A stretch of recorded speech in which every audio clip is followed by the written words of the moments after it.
બીજા મુદ્દાની વાત કરીએ તો રાજ્યમાં હવે તમામ રેરા રજિસ્ટર્ડ બાંધકામ પ્રોજેક્ટ માટે એક મહત્વનો નિર્ણય આજથી 1 ડિસેમ્બરથી લાગુ થયો છે। ગુજરાત રેરા ઓથોરિટીએ જાહેર કરેલા નવા નિયમ મુજબ હવે દરેક બાંધકામ સાઇટ પર પ્રોજેક્ટની તમામ જરૂરી માહિતી ધરાવતા બોર્ડ અથવા બેનર ફરજિયાત રીતે લગાવવાના રહેશે। ખાસ વાત એ છે કે આ બેનરમાં પ્રોજેક્ટનો QR કોડ પણ રહેશે, જેથી કોઈ પણ સંભવિત ગ્રાહક કે એલઓટી પોતાની મોબાઈલથી સ્કેન કરીને સીધી રેરાની વેબસાઇટ પરથી પ્રોજેક્ટની વિગત મેળવી શકે। અવારનવાર નાગરિકો રેરા રજિસ્ટ્રેશન નંબર શોધવામાં કે વેબસાઇટ પરથી માહિતી મેળવવામાં મુશ્કેલી અનુભવે છે। તે જ કારણે હવે રેરાએ પ્રોજેક્ટની રજિસ્ટ્રેશન વિગતો, બાંધકામની સ્થિતિ, specification, amenities, bank collection account અને પ્રોજેક્ટ લોન સંબંધિત તમામ માહિતી સાઇટ પર જ સ્પષ્ટ રીતે દર્શાવવા કહ્યું છે। નિયમનું પાલન ન કરનાર બિલ્ડર સામે કાર્યવાહી અને દંડ પણ કરવામાં આવશે। અને હવે આ નવો નિયમ લાગુ થવા જઈ રહ્યો છે અને આજથી જ લાગુ થઈ ગયો છે। આપણી સાથે બિલ્ડર રાજેશ સોની જોડાઈ ગયા છે। રાજેશભાઈ, રેરાનો આ નવો નિયમ આવ્યો છે, શું કહેશો? રેરાએ જે નવો નિયમ લાવ્યો છે એની સામે કોઈ જાતનો વાંધો નથી, કારણ કે આ તો અમે અમારી સાઈડો ઉપર બીયુ ઉપર અમને રજા ચિઠ્ઠી મળેલી છે એની વિગત અગાઉથી પણ અમે લગાડતા જ હતા। માત્ર આ QR કોડ નવી આવી તો અમે એ પણ લગાડવા તૈયાર છે। પણ જો ખરેખર સરકારે અને રેરાએ બિલ્ડરો માટે અથવા તો લોકો માટે કંઈક સારી સુવિધા કરવી અથવા તો એમને કંઈક સરળતા કરવી હોય તો એમને પોતાના બીજી જે અમારી સમસ્યાઓ છે બિલ્ડરોની એના ઉપર પણ ધ્યાન આપવું જોઈએ।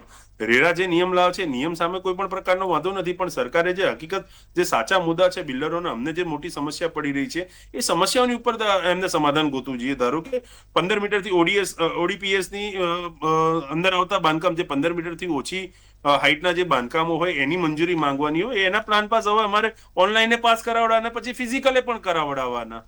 એટલે અમારે અમારી સમસ્યાઓ ખૂબ મોટી છે। સમજો કે તમારે ધારો કે બિલ્ડરની સાથે અથવા તો લોકોને સીધી કોઈ કાયદાની અનુસંધાને સરળતા પાડવી હોય તો સરળતાના લીધે બિલ્ડરોને જે સમસ્યા પડે છે એની સામે પણ તો જોવું પડે ને।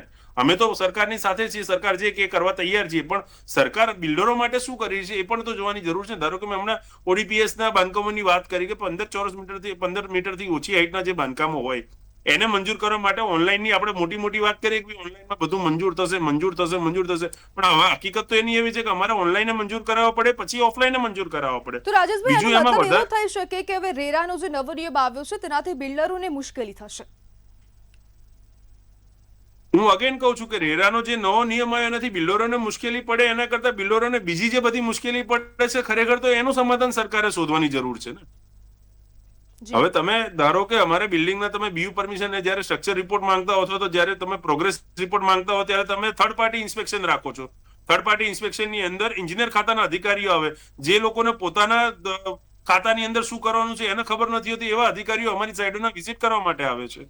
એટલે રેરાએ પોતાનો જે નિયમ કર્યો અમે તો બોર્ડ મારી દઈશું, અમને તો શું વાંધો છે, અમે પહેલા પણ બોર્ડ મારતા હતા, અત્યારે મારતા, પણ અમારી જે ખરી સમસ્યાઓ છે સરકારે એની ઉપર ધ્યાન આપવું જોઈએ, ના કે માત્ર બોર્ડ લગાવો છો। રેરા ધારો કે અમારી ઓનલાઈન વિગત હોય એ તો અમારી ઓનલાઈન વિગતો તો એમાં પણ રેરાની અંદર જ્યારે રજીસ્ટ્રેશન થતું તો રેરાની સાઈડ ઉપર જઈને લોકો જોઈ શકતા હતા। બીજું અમદાવાદ મ્યુનિસિપલ કોર્પોરેશનની પોતાની વેબસાઇટ હતી જ્યાંથી અમને રજા ચિઠ્ઠી મળતી હતી, અમે રજા ચિઠ્ઠી અમારી સાઈડ ઉપર લગાવતા ત્યાંથી પણ મળી શકતી હતી માહિતી। આ માહિતી મેળવવી ક્યાંય અઘરી જ નથી। આ તો ઠીક છે એ લોકો આજે એક ઠરાવ પસાર કર્યો છે અને એ ઠરાવની અંદર અમને સૂચના આપી છે બધા બિલ્ડરોને, એ ઠીક છે, પણ સરકારે ખરેખર તો અમારી બીજી સમસ્યાઓ છે એની ઉપર ધ્યાન આપવું જોઈએ। રાજેશભાઈ, હવે એએમસી દ્વારા પણ એવું કહેવામાં આવ્યું છે ને રેરાના જે ઓફિશિયલ અધિકારીઓ છે તે લોકોએ પણ કહ્યું છે કે જો બિલ્ડરો આ વાત નહીં માને તો દંડ કરાશે, શું કહેશો? નહીં, વાત મેં અગાઉ પણ તમને કીધું કે બિલ્ડર વાત ના માને એવો તો કોઈ પ્રશ્ન જ નથી ઉભો થઈ રહ્યો ને। અમે તો તૈયાર જ છીએ। અમે તો આના પહેલા મેં તમને કીધું આના પહેલા પણ અમે તો અમારા ત્યાં રજા ચિઠ્ઠી અમે લગાડતા હતા અમારી સાઈડ ઉપર। આજે પણ તમે જાઓ બધા બિલ્ડરો માટે, આ તો અમદાવાદ મ્યુનિસિપલ કમિશનરે 2016 ની અંદર ઠરાવ કર્યો હતો, 17માં ઠરાવ કર્યો હતો કે દરેક બાંધકામની જે પણ સાઈડ મંજૂર થાય એ સાઈડે પોતાની રજા ચિઠ્ઠીનું મોટું બોર્ડ પોતાની સાઈડ ઉપર લગાડવું, જેમાં એન્જિનિયરનું નામ હોવું જોઈએ, રજા ચિઠ્ઠી હોવી જોઈએ, કેટલા માળનું બિલ્ડિંગ પ્લાન પાસ થયેલો છે। આ તો ઓલરેડી 2017 થી દરેક બિલ્ડર પોતાની સાઈડ ઉપર લગાડી જ રહ્યા છે। રેરાએ માત્ર કલર બદલ્યા, ફાઉન્ટ બદલ્યા અને એક QR કોડની વાત કરી, એમને એમની સુવિધા સીધી પડે, સહેલી પડે એના માટેનો આ નિયમ લાયા છે। બાકી આ તો ઓલરેડી એપ્લિકેબલ જ છે આખા ગુજરાતની અંદર। આખા અમદાવાદમાં તમે જાઓ કોઈ પણ સાઈડ ઉપર તમે જતા રહો, અત્યારે હું કહીશ તો ત્યાં આગળ તમને ઓલરેડી રજા ચિઠ્ઠી લાગેલી તમને ત્યાં આગળ મળશે। સમજે? એટલે એમાં કોઈ બિલ્ડરોને કઈ વાંધો જ નથી। આ નવું બોર્ડ લગાડીશું, પણ બિલ્ડરોના મુખ્ય મુદ્દા છે એ શું, અમારા મુદ્દાઓનું શું, અમારા પ્રશ્નો માટે અનેકવાર સરકાર સાથે અમે ચર્ચા કરી છે કે ભાઈ અમારા પ્લાન પાસ સરળ થાય એના માટે કરો. એક એન્જિનિયર જે માન્ય એન્જિનિયર હોય એને તમે માનશો માત્ર 10 પ્લાન પાસ કરવાની સુવિધા એને સત્તા આપેલી, તારે માત્ર 10 જ પ્લાન સબમિટ કરવાના.